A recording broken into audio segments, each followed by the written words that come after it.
1943. The skies over Europe are a slaughterhouse. The United States 8th Air Force is bleeding to death. The doctrine was daylight precision bombing. The generals believed that heavy bombers flying in tight formations were bristling with enough guns to defend themselves. They were wrong, catastrophically wrong. In October of that year, during the raid on Schweinfurt, the truth became undeniable. It was called Black Thursday. Out of 291 B-17s that took off, 60 were shot down. Another 17 crashed on landing.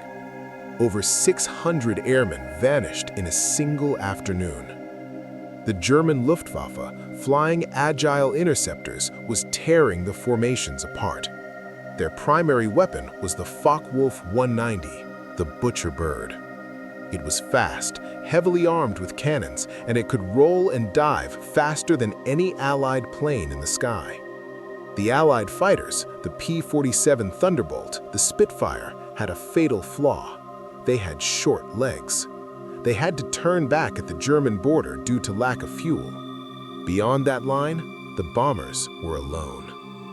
In that void, thousands of American airmen were lost. The Allies needed a miracle.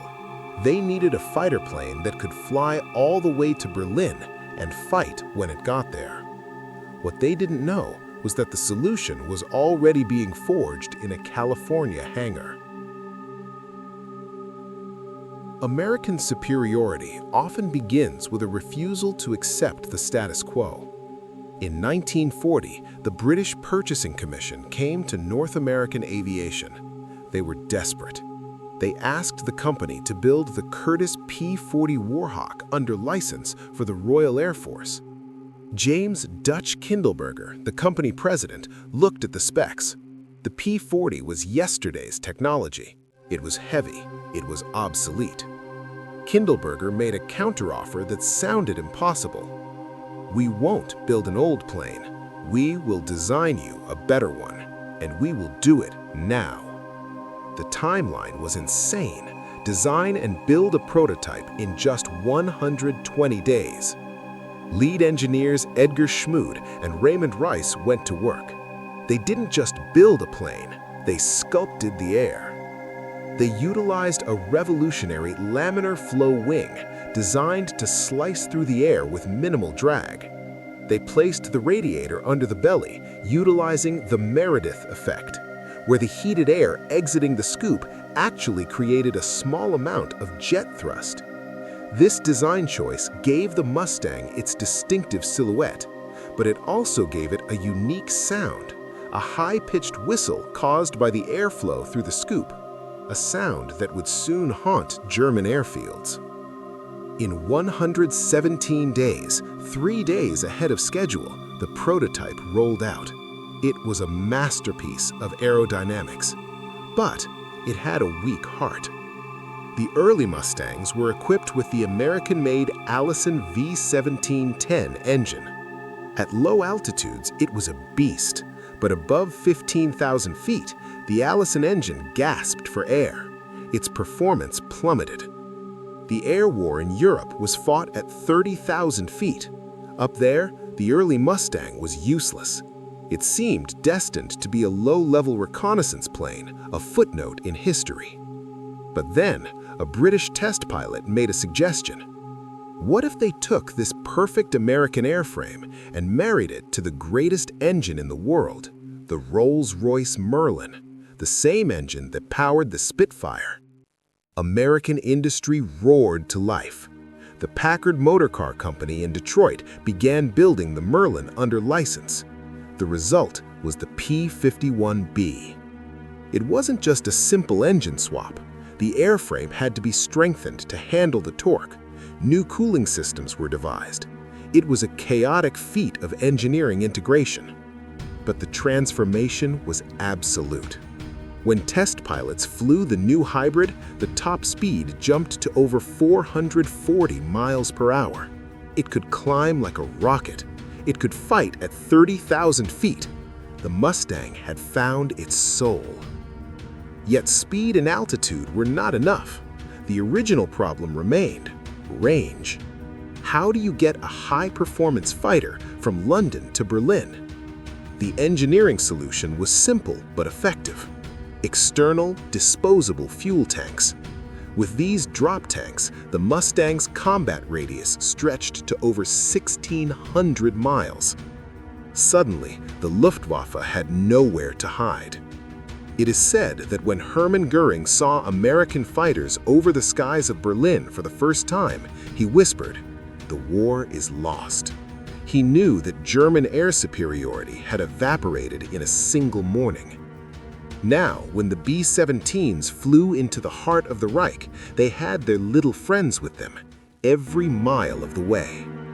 By 1944, the definitive version arrived, the P-51D. The rear fuselage was cut down, and a teardrop-shaped bubble canopy was installed. In a dogfight, vision is life. The Mustang pilot now had a 360-degree visibility. Compared to the cramped, framed cockpits of the German Bf-109s, the Mustang pilot felt like he was flying in an open convertible.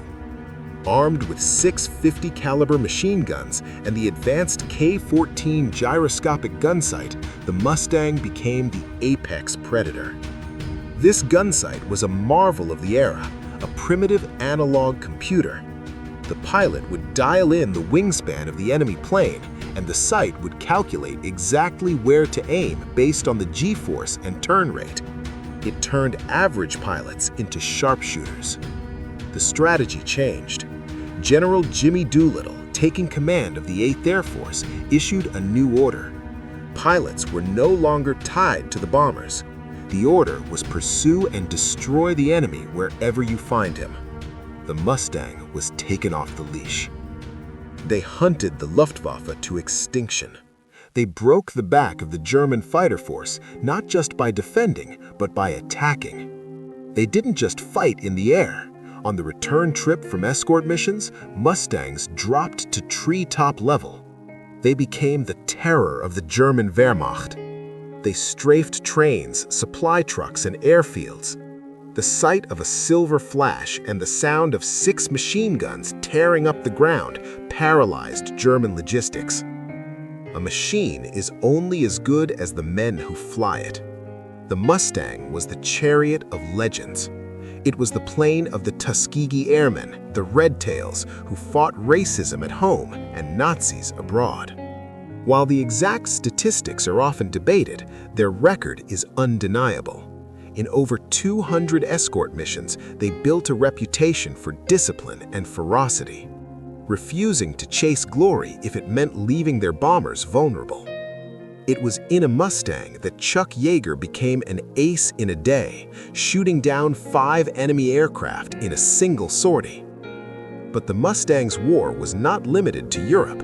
Half a world away, in the vast expanse of the Pacific, the P-51 faced a different challenge: the long, lonely flight over the ocean to Japan.